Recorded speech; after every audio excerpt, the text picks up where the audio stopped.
Olá, pessoal, como é que vocês estão? Espero que todos vocês estejam bem em casa, né, devido a essa pandemia. E hoje eu quero conversar com vocês aqui de forma virtual sobre um conceito que eu considero algo fundamental e em cima deste conceito, que é a modulação nutricional no gasto calórico, a gente consegue, pelo menos do ponto de vista fisiológico, perceber algumas situações a qual podemos utilizar na prática, inclusive no nosso consultório, ou orientando os nossos pacientes, ou entendendo como que funciona isso, de uma maneira que futuramente você possa recomendar e atuar de forma específica ali, principalmente se tratando de redução de peso, se tratando de emagrecimento, tá? O gasto calórico, juntamente com a ingestão calórica, e essa é o nosso papo de hoje, né? Eles basicamente modulam o balanço energético, né? E que vai determinar muitas condições, se tratando de objetivos específicos, e isso a gente já pode correlacionar com uma das maiores epidemias do mundo, né? E eu não estou falando do coronavírus, eu estou falando da obesidade, tá? E entendendo esse conceito, que é o que eu vou trazer aqui para vocês hoje de uma maneira super didática, vai ficar tudo mais fácil na hora de determinar algumas condutas, tá? Bom, porém eu preciso trazer algo que isso é basicamente fundamental, certo? Só é possível existir uma perda de peso com um balanço energético negativo. Ou a gente pode simplesmente transformar o balanço energético, né, em uma outra palavra, talvez vocês conheçam mais, que é o déficit energético. Então, o déficit energético é responsável pela fisiologia humana para ocorrer uma perda de peso, tá? Então, por que que basicamente a gente sempre fala do balanço energético e por que que ele é tão fundamental? A fisiologia humana está de acordo com os princípios da primeira lei da termodinâmica. A primeira lei da termodinâmica, ela é uma lei científica. O que que é uma lei científica? É quando é determinada através de fenômenos que acontecem de forma repetida inúmeras e inúmeras vezes, e isso é observável dentro de um cenário e sempre se comporta da mesma maneira. Então, toda vez que temos um evento que se comporta da mesma maneira, sempre seguindo um princípio, a gente pode classificar como lei científica. Tá? Isso é muito mais comum na área da física e tal, das ciências exatas. Não tem tanta lei científica, pelo menos eu não conheço nenhuma lei científica no ramo das áreas de ciências médicas ou ciências biológicas, né? Tem uma ou outra, mas não é tão comum. Porém, para a física, isso se aplica, tá? E é justamente pensando na física que a gente consegue entender o balanço energético, que ele está de acordo com a fisiologia humana. Então, o que que essa lei da termodinâmica ela diz? Que a energia ela pode ser transformada de uma para outra, tá? Mas ela não pode ser criada ou destruída.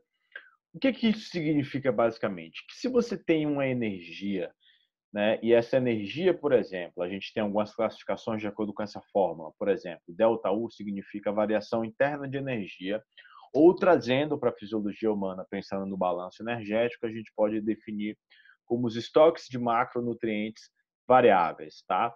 Carboidrato, proteína e gordura.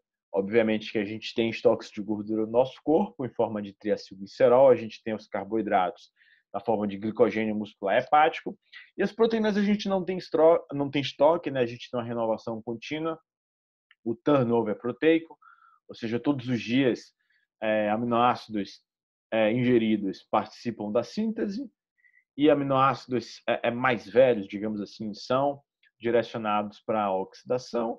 Eu costumo dizer que todo dia nós nascemos com um braço novo, né? Ou seja, esses aminoácidos que estão aqui no meu braço, por exemplo, agora, eles foram construídos a partir, eles, na verdade, sintetizaram proteínas novas a partir da minha ingestão, e aminoácidos velhos vão sendo oxidados todo dia. Se eu mantenho mais síntese, menor degradação, eu tenho mais síntese proteica, isso pode favorecer hipertrofia, enfim. Mas isso significa os estoques internos de energia. E essa fórmula é expressa da seguinte condição. A gente tem a energia química, que a gente pode considerar a energia química dos alimentos, ou ingestão energética, menos o T, que é o trabalho realizado. Então, o resultado dessa equação vai determinar se eu tenho, por exemplo, um déficit ou se eu tenho um superávit. Em outras palavras, é o seguinte: se eu consumo menos do que o que eu gasto, existe um déficit de energia, naturalmente o nosso corpo vai pegar as reservas, né? E aí eu vou utilizar, dependendo de uma série de fatores, mas a gordura é primordialmente utilizada como tecido de reserva, tá? E isso vai favorecer a minha perda de peso. Então, o balanço energético ele é definido basicamente pela ingestão energética, que temos energia através dos alimentos, né? Porém, temos energia vindo de fluidos ou de líquidos, por exemplo, o próprio álcool é algo que fornece energia. E o gasto ele é definido, a gente vai ver isso com mais detalhes nessa aula, pelo metabolismo basal, ou seja, a nossa taxa metabólica basal, a termogênese, tá? E o fator de atividade física. Depois a gente vai estruturar e definir um pouco os componentes do gasto energético. Então, isso serve, né? Essa lei da termodinâmica é importante a gente entender, dentro de um sistema aberto, né? Que é impossível ocorrer uma perda de peso, uma perda de gordura sem déficit. Então, quem fala, por exemplo, que é possível emagrecer ou perder gordura corporal, né, que seria a mesma coisa, ou perder peso, sem déficit energético, normalmente uma afirmação como essa vai violar os princípios da primeira lei da termodinâmica. Então, como nós seres humanos somos filhos, né, do nosso planeta está de acordo com a lei com a primeira lei da termodinâmica, e não só o nosso planeta, mas basicamente isso se aplica para o universo inteiro.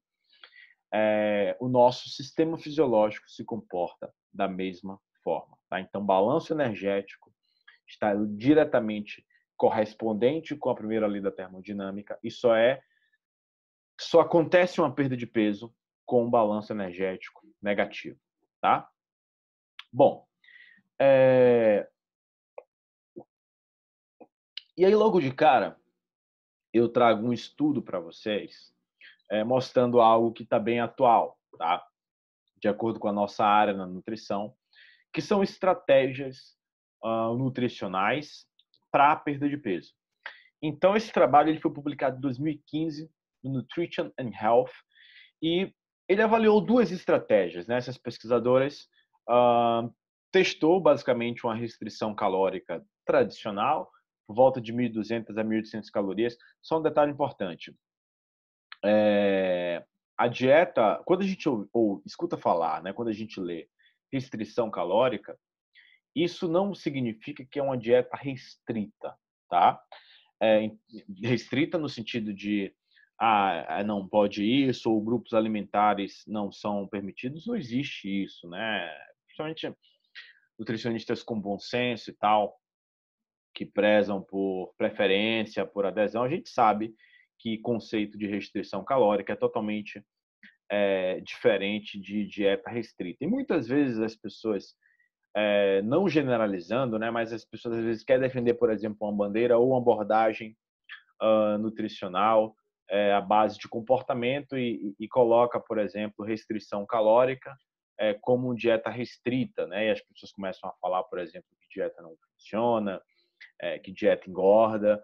É como se todas as dietas fossem iguais, fossem totalmente restritas e que não podem consumir basicamente nada, e que não pode isso e aquilo, não pode ter exceções. E a gente sabe que não é bem por aí, tá?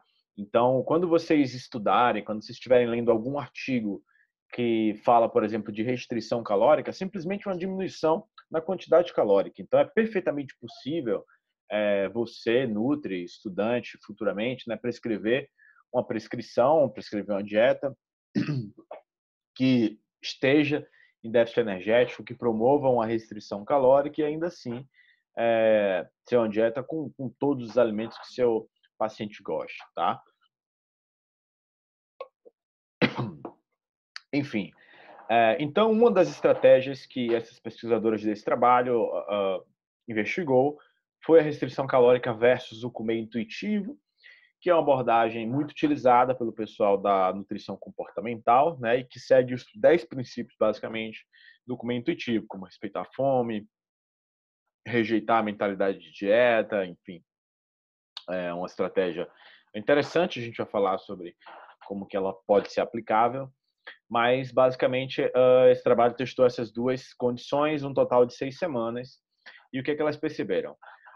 Que o grupo, né, da restrição calórica teve uma perda de peso maior, se a gente for comparar aqui, vocês podem ver por esse gráfico, superior ao comer intuitivo. E apesar dos dois grupos terem uma perda de peso, o grupo da restrição calórica foi maior, e isso foi atribuído, segundo as próprias pesquisadoras, como uma forma, né, foi mais fácil, na verdade, atingir um balanço energético negativo via restrição calórica do que através dos princípios do comer intuitivo. E outro fator importante foi que, a partir da semana de número 3, o grupo que estava no comer intuitivo recuperou o peso perdido, enquanto que o grupo da restrição calórica manteve essa perda de peso. E o que acontece, né? O que a gente pode levar como mensagem para casa através desses trabalhos, essencialmente, e em relação à perda de peso? Que, apesar dessa recuperação de peso ocorrer a partir da terceira semana, isso pode ser muito complicado, né? E é mais difícil a gente, por exemplo, orientar um indivíduo, um sujeito obeso, né, uma pessoa com obesidade, para seguir os sinais internos de fome e saciedade, uma vez que esses sinais podem estar completamente alterados devido a diferenças em, por exemplo, secreções de leptina e tal, e isso não pode estar não tão claro assim para o indivíduo obeso, e aí seguir esses princípios do comer intuitivo parece que não é tão simples assim como algumas pessoas vêm falando aí, eu vejo observando, como se fosse uma estratégia única e definitiva, tá? Porém, o que é bacana nessa estratégia é que pode ser utilizada como uma forma de transição. Inclusive, as próprias pesquisadoras desse trabalho sugerem isso, tá? E uma grande limitação desse trabalho, que não permite a gente fazer conclusões mais definitivas, foi que foi um trabalho relativamente curto, né? Teve um total só de 6 semanas, apesar de um desfecho interessante. Mas isso mostra, né? Eu gosto sempre de citar esse estudo, que a gente não precisa ficar restrito, né, a uma única estratégia. A gente pode, por exemplo, utilizar essas duas estratégias. Então, eu acho que estratégia de prescrição nutricional ou estratégia de não prescrição, né, uma abordagem não prescritiva, melhor dizendo, elas não são antagônicas. Inclusive, elas podem ser complementares. Beleza? Bom, e quais são esses componentes do gasto energético, né? O que a gente pode modular finalmente? Ó, temos a taxa metabólica basal, que é basicamente o nosso gasto calórico de repouso, que é responsável por aproximadamente cerca de 55 a 60, no máximo 70% do gasto calórico total, ou seja, o nosso maior gasto de calorias durante o dia, o nosso maior gasto de energia, vem do nosso metabolismo, né? Vem do nosso custo metabólico para manter os nossos órgãos internos funcionando bem, as nossas funções vitais. Tá? Porém, temos um outro gasto, por exemplo, em média de 10%, que é a termogênese induzida pela dieta, ou da sigla em inglês, né, que é o TEEF, mais conhecido como Thermic Effect Food, Thermic Effect of Food, né, o fator térmico dos alimentos. E isso a gente tem, por exemplo, as proteínas, né, tendo a maior porcentagem, temos os carboidratos um pouquinho menos, as gorduras menos ainda, mas a gente pode induzir uma termogênese através da alimentação, é o que a gente vai ver isso aqui também, como estratégia de modulação nutricional. Temos um fator crucial que é o segundo componente mais importante para o gasto calórico total, para o gasto de energia, que é o NEAT, né, da sigla em inglês que significa Non-Exercise Activity Thermogenesis, ou termogênese, atividade termogênica do não exercício. Ou a gente pode fazer uma tradução aí para atividade física espontânea, né? Ou involuntária, né? Que é aquela que acontece sem muita programação e que é responsável por mais ou menos ali cerca de 20 a 30% do nosso gasto calórico total. Então, é o fato de eu exercer uma leitura, o fato de tocar violão, o fato de você cozinhar, o fato de você subir escadas do seu local de trabalho ou do seu próprio prédio. Atividade sexual a gente pode classificar também como NEAT, né? Então, esse gasto calórico ele é muito responsável. Existe uma série de fatores regulatórios que explicam, por exemplo, o fato de uma pessoa ter uma facilidade maior para perder peso, outras uma facilidade maior para acumular, outras, né, por que a pessoa come tanto e não engorda. A gente consegue perceber muita relação com o NEAT, e principalmente ao longo desse tempo, né, com o aumento do sedentarismo, enfim. E temos o outro fator, que é Exercise Activity Thermogenesis, que seria a atividade termogênica induzida pelo próprio exercício, que dura aí, tem uma média de 15 a 10%, a 15%, que é o gasto calórico proveniente do exercício físico, beleza? Então, esses são os componentes do gasto energético. O que a gente tem como fatores que aumentam e diminuem a taxa metabólica basal, né? Vamos lá. Será que é canela, gengibre, pimenta caena que aumenta a taxa metabólica basal? Não, né? Quais são os fatores que podem aumentar? O T4, tiroxina, em torno de 10 a 15%. Né? Os hormônios da tireoidiana são responsáveis por controlar, em parte, a nossa taxa metabólica basal. Então, a hipersecreção de T4 ou a administração de T4 pode aumentar o metabolismo, né, acima dos níveis basais. A própria testosterona também, em torno de 20%. O hormônio do crescimento gira em torno de 15%, né, por ativar e aumentar o metabolismo celular de uma forma bem significativa, certo? A febre, ou seja, a elevação da temperatura acima de 37,8 graus Celsius, né, também tem um aumento na nossa taxa metabólica basal. Algumas condições, né, iniciais, por exemplo, quando não ocorre talvez uma falta de apetite, né, no câncer, também pode elevar a taxa metabólica basal. E aí algumas substâncias isoladas, ou melhor, medicamentosas, podem também contribuir para o aumento dessa taxa metabólica basal, como a efedrina, como derivados de metanfetamina, como temos também aí o MDMA, né, mais conhecido como êxtase. Temos o clenbuterol também, que é uma droga que pode elevar a taxa metabólica basal. Então percebam que aqui a gente não consegue colocar os termogênicos, a menos que tenha efedrina, né, MDMA, clenbuterol, enfim, de nitrofenol também pode elevar. Mas é muito... O que acontece, né, com a nossa taxa metabólica basal é que ela é super bem regulada, tá? O nosso corpo humano ele é fantástico, é um maquinário sensacional em relação à regulação do nosso metabolismo. Inclusive, esse é um dos nossos diferenciais. Porém, temos outros fatores também que podem reduzir, como o sono, a diminuição parcial ali enquanto período que estamos dormindo, algumas disfunções tireoidianas, mais na tendência de um hipotireoidismo, né, quando você tem diminuição ou uma baixa secreção dos hormônios da tireoide, né? A própria tireoxina está relacionada a isso. É uma desnutrição severa, né? Redução do metabolismo como um período de adaptação. E a própria perda de peso junto com a restrição calórica, a gente já percebe algumas reduções na taxa metabólica basal a partir de 6 semanas e tal. Então, isso pode acontecer, né, e pode ocorrer também a termogênese adaptativa, por isso que é importante a periodização nutricional, para que a gente mantenha a taxa metabólica basal ali, que desça, por exemplo, o mínimo possível, tá? Então, ela é super bem regulada, tá, pessoal? É muito pouco provável que alguma substância exerça alguma influência significativa no aumento, tá?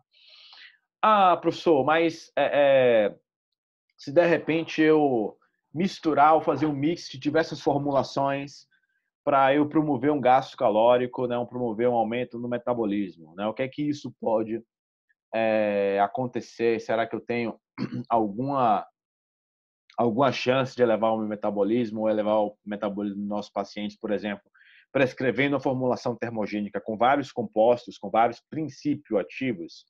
Bom, é isso que esse trabalho ele ousou a responder, né? Foi publicado pelo The Journal of International Society of Sports Nutrition em 2013, onde avaliou a ingestão comercial de uma mistura termogênica na taxa metabólica basal, né, e alguns parâmetros de mensurações de humor e até mesmo de marcadores cardiovasculares. Pegaram um total de 12 pessoas, né, 6 homens e 6 mulheres. Eles eram consumidores habituais de cafeína, tá? Tinham ingestão menor do que 200 miligramas por dia. Eles ali fizeram a mensuração da taxa metabólica basal por calorimetria. E nessa mistura termogênica a gente encontrava aí a L-carnitina, extrato de erva mate, L-tirosina, uma espécie de melão branco, né, que é mensurado aí como algo para potencializar, por exemplo, o metabolismo comercialmente falando, tá? Extrato de ginger, pimenta caiena, ginseng, né? O ginger, extrato de gengibre, essencialmente. Tinha uma outra substância também que é o bladderwrack, né? Todas elas com essa ideia comercial de promover uma termogênese.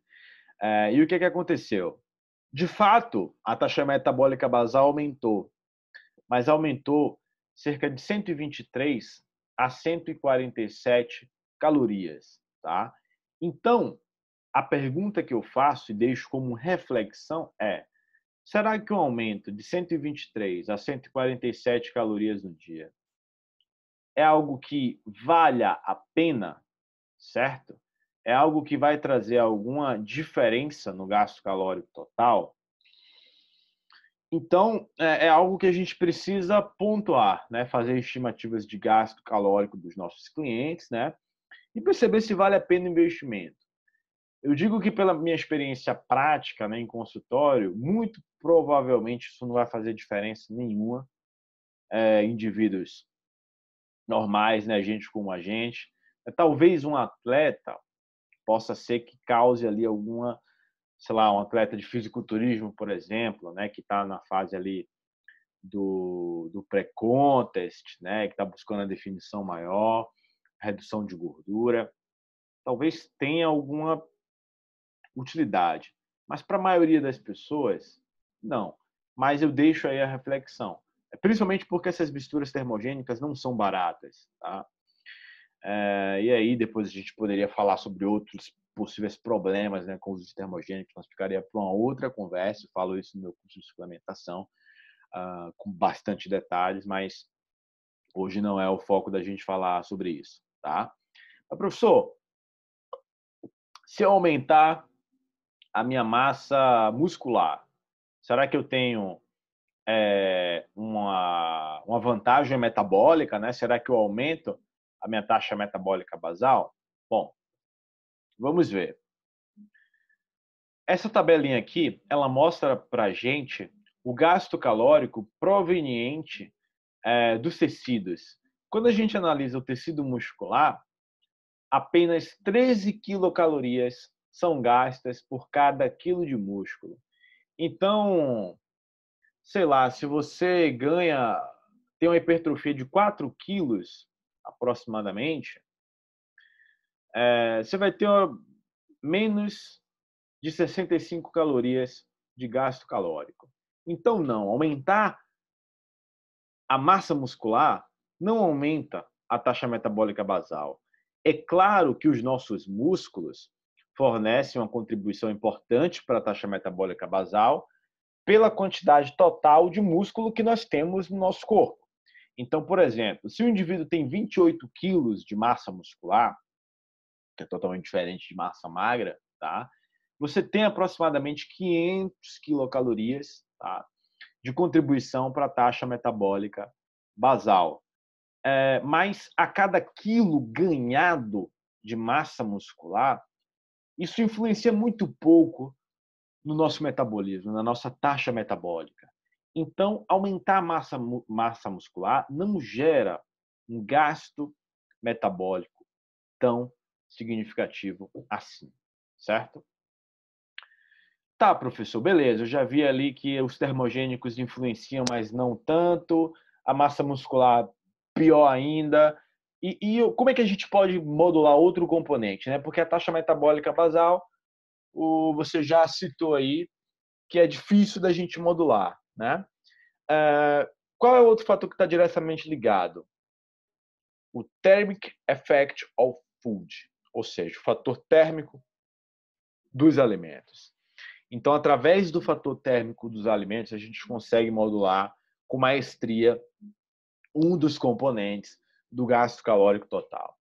E o principal nutriente que tem essa característica mais termogênica são as proteínas, que isso corresponde a aproximadamente de 20 a 30%, enquanto que os carboidratos ficariam ali em torno de 5 a 10% e as gorduras em torno de 3%. Então, aumentar o aporte de proteína na dieta e nas refeições pode promover uma termogênese, né? Então, os nutrientes mais termogênicos são as proteínas.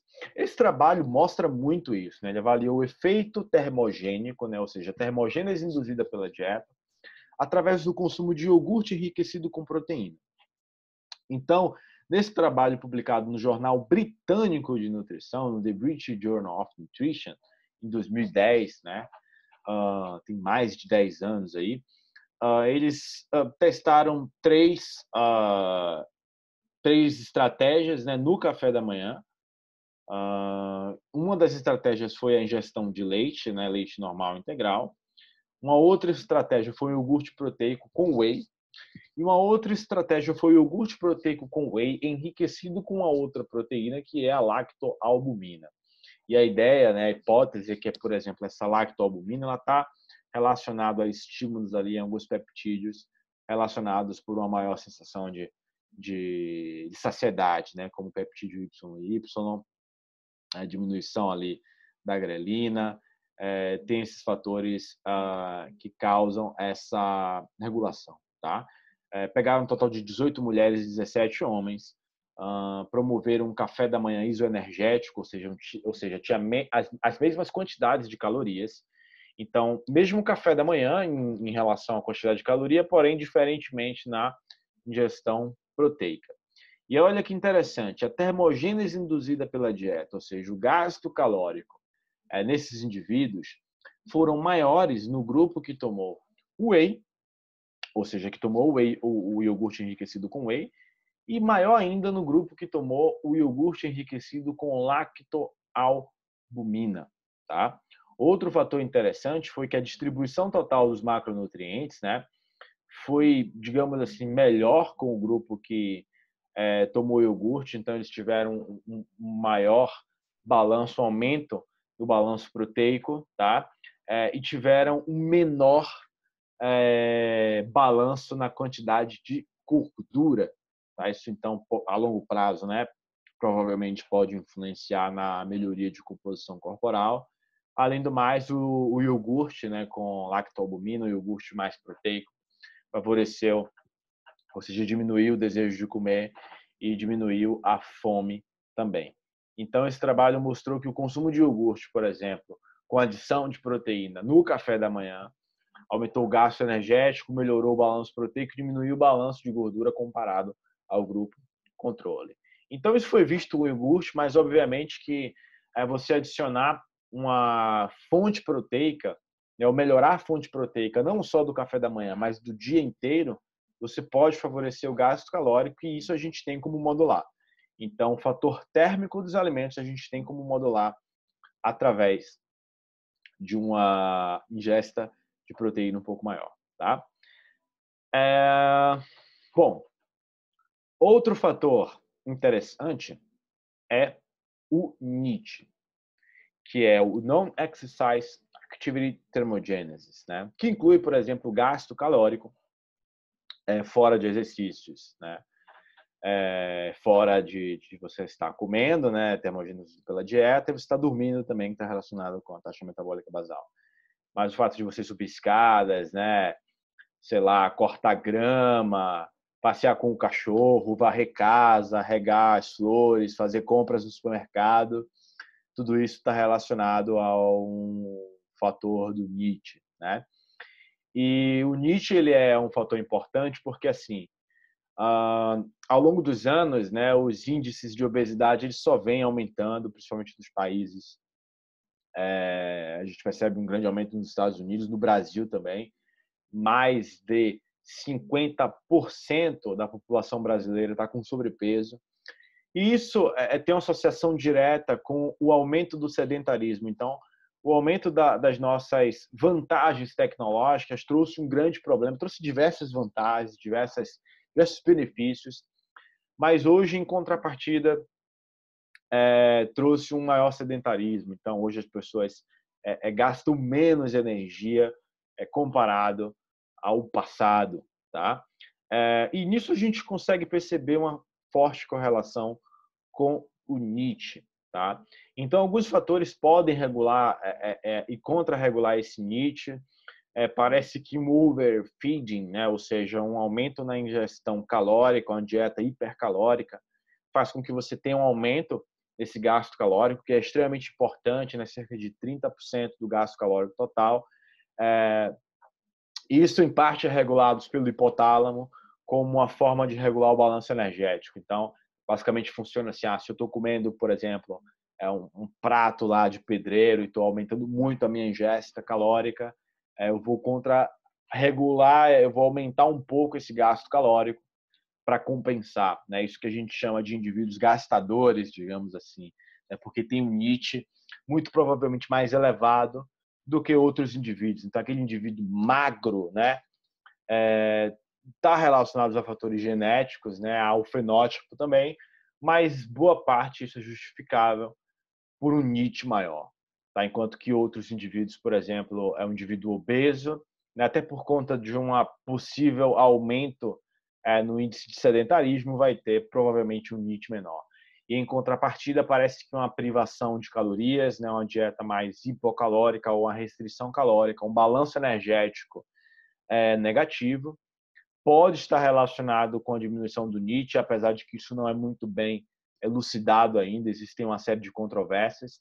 E existe um fator que a gente pode recomendar, e nisso, né, por isso que é importante a equipe multidisciplinar trabalhar em conjunto, que é o exercício físico, né? Então, existem trabalhos que comparam, por exemplo, indivíduos que fazem exercício físico versus indivíduos que não fazem exercício físico. Ambos com uma dieta promovendo déficit energético. O NEAT diminui no grupo que não faz exercício físico e no grupo que faz exercício físico a gente não percebe reduções no NEAT. Então, a perda de peso associada ao exercício de força e a exercício aeróbico é uma excelente ferramenta para que esse NEAT ele não diminua. E às vezes a gente não dá importância no NEAT, né? A gente só dá importância para o exercício físico. Não, faça exercício físico para aumentar o gasto calórico. Beleza, mas é aproximadamente 10% só, 15%. No caso do NEAT, isso é 30%. Então, é muito mais interessante, né, a gente se preocupar com o NEAT do ponto de vista de gasto calórico do que com o próprio exercício. Não estou dizendo para não fazer, óbvio, né? A gente tem mecanismos sensacionais do exercício físico que vai até, inclusive, ajudar de forma direta no NEAT. Mas o exercício físico ali, 1 hora de musculaçãozinha por dia, não gera um gasto calórico tão significativo. O NEAT influencia de maneira muito mais significativa, tá? E aí alguns fatores podem regular, como fatores neuroendócrinos, né? Como eu falei, a parte do eixo hipotalâmico ali regula muito bem essa parte do NEAT, como uma forma de contrabalançar o balanço energético. Fatores educacionais também, né? O fato de que podemos incentivar isso nesse trabalho, essa figura publicada, tirada de um trabalho que analisa a regulação do NEAT em indivíduos obesos, fala sobre a importância disso. E a importância do meio também favorecer movimentos, né? Atividades escolares, casa, trabalho, o próprio IMC está relacionado. Então, esses fatores são os principais que envolvem ali na regulação e no nível do NEAT, tá? Então, ele é mega power importante, certo? E aí, pensando na dieta, uma das maneiras que a gente tem para não diminuir esse NEAT, obviamente, né? Orientar, reforçar a importância do exercício. E outro fator é justamente a periodização nutricional. Então, você prescreveu ali uma dieta a princípio hipocalórica, sei lá, 1.600 quilocalorias inicialmente, você está trabalhando com essa abordagem prescritiva, o ideal, pelo menos em 2 meses, é você mudar, fazer uma transição, deixar ela normocalórica, ou de repente aumentar um pouco mais as calorias para você não ter essa diminuição no NEAT e não ter uma diminuição provável na taxa metabólica basal. Então, essa é uma principal estratégia e modulação que a gente pode fazer para regular alguns componentes do gasto energético, não todos, tá? E aí, obviamente, né, eu vou trazer aqui uma tabela para vocês que está relacionada à parte mais prática da coisa, em relação a alguns cálculos sobre o equivalente metabólico de tarefa, né, o MET, aí, muito conhecido de vocês, a qual a gente tem, por exemplo, para estimar o gasto calórico dos nossos pacientes.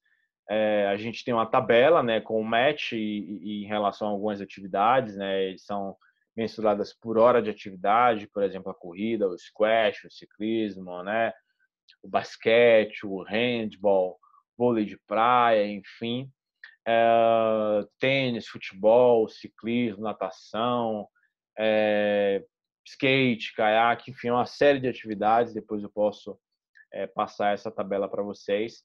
Mas olha só que coisa interessante, a musculação tem um match de aproximadamente 6,8 e o crossfit de 8 a 10, é um pouquinho maior do que a musculação.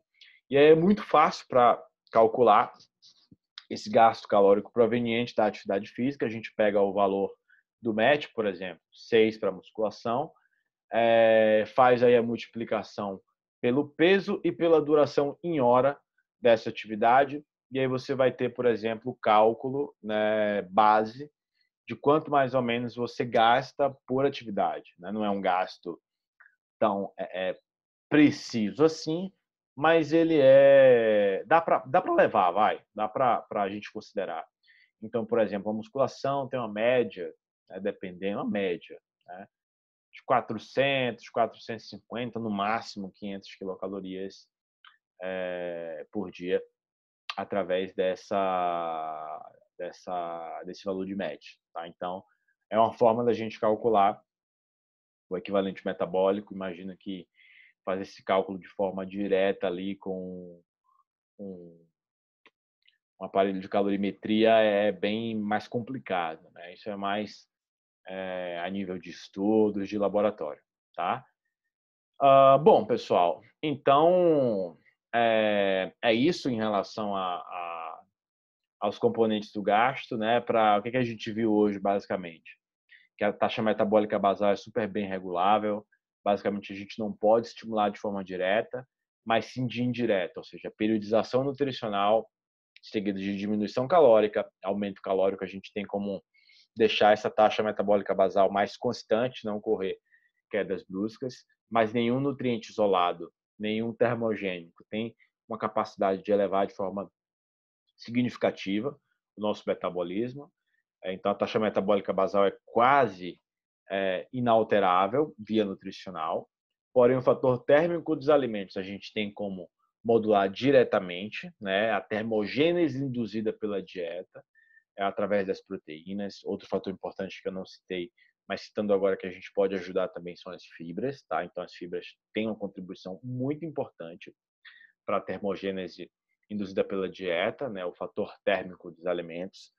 Então, as proteínas, uma dieta high protein, né, com um leve aumento na quantidade de proteína, acima de 1,2 gramas por quilo de peso corporal, já pode trazer efeitos interessantes, tá?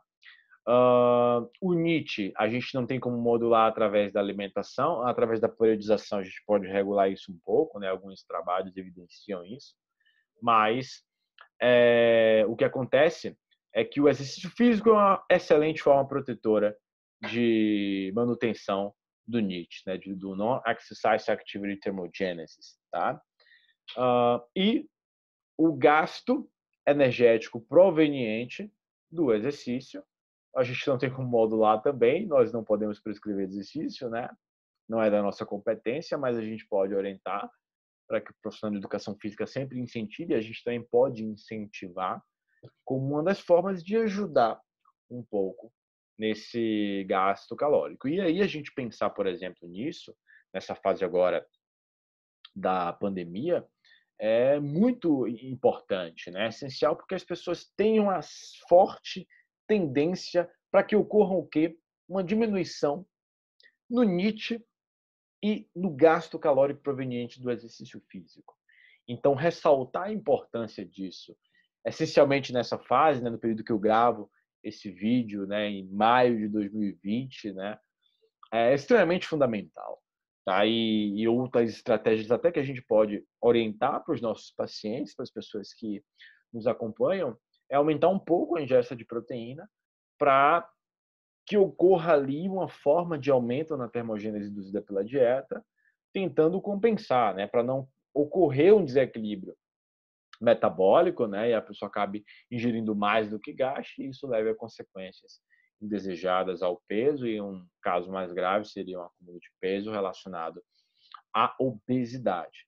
É óbvio que essa não é a chave, né, não é o segredo para a perda de peso, porque a perda de peso e emagrecimento ele é multifatorial. Existem outros fatores comportamentais, né, socioeconômicos, medicamentosos, familiar, que influenciam de forma direta, mas aí seria um papo para uma outra conversa. A gente poderia passar aqui mais uns 30 ou uma hora falando sobre cada um deles, provavelmente muito mais tempo do que isso. Mas a ideia hoje foi trazer esses conceitos do balanço energético, né, do gasto calórico e cada um dos seus componentes. Espero que tenha ficado aí claro para vocês, né? Espero que eu tenha contribuído de alguma forma para o entendimento, tanto na parte aí mais conceitual da coisa, e que aplicando algumas dessas estratégias a gente já consegue perceber efeito, claro, no nosso paciente seguindo, tá? Bom, pessoal, então é isso que eu tinha para falar aqui hoje. Espero que vocês tenham curtido, né? Um grande abraço, desejo a vocês aí muita saúde, especialmente nessa fase que estamos vivendo, e principalmente fique em casa, tá? Logo, logo isso vai passar. Um grande abraço aí do seu professor e até o próximo vídeo, até a próxima aula, beleza? Tchau, tchau.